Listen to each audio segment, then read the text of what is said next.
going into the spring, okay, at the end of the year, at the end of the spring practice, at the end of the spring game, let's say they give out a most improved player award for the offense and defense. Okay. For Miami to be successful, what two players need to get those awards? So what two players do we as a team need to see improve for us to have the most success next season? That's a really good question. The most improved on offense has to be whoever is playing tackle, whether it's Zion Nelson, Kylian Herbert, Campbell, Scaife. I would prefer like one of the sophomores, so like a Zion Nelson or John Campbell. But yeah, I would say one of those guys, whoever's playing offensive tackle, that needs to be it. Because if your offensive tackle is stepping up, then that means you're hopefully the rest of the line is elevating their play as well. But that's a key position, and we've seen the failings of that. And the failing at the offensive tackle positions both basically cost us the Florida game. And I know that it's not a single source issue or anything. You know, there were other factors, but were the offensive tackles better, we would not have given up 10 sacks. Therefore, henceforth, da da da da da. So that would be the one on offense. On defense, Christian Williams, cornerback. Because with all due respect to Corey Couch, we don't need he's only 5'8", 5'7.5". You know what I mean? Like there's Corey a limit. Got that fight though. He does, but he doesn't have confidence. the size. I know. I hear you. And I want him to be out there. And he does have that fight. He is that dog and everything. But it's different when you got somebody who's 6'2", 200 pounds outside on the boundary with that kind of performance.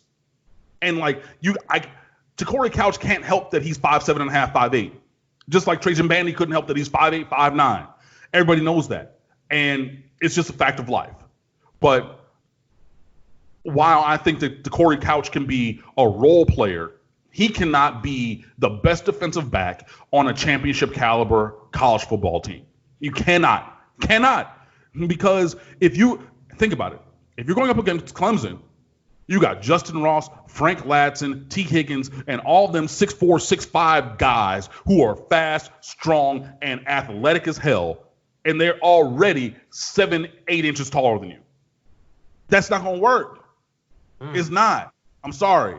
So I need Christian Williams to step up because hopefully, again, Blades and Ivy are juniors, and they're already at a level where they're not necessarily all ACC, but they're starting caliber players. They will have maybe their progression will be less in like the change, but more impactful at the top of the defense. But I need Christian Williams to close that gap. I need his delta change to be huge. I need that progression jump to really make a difference because, again, I need a guy with his size, his physical build to step up more because to play at the level that Miami aspires to play at, to compete at the level that Miami aspires to compete at, we need guys with size all over this roster to do the things that they can do.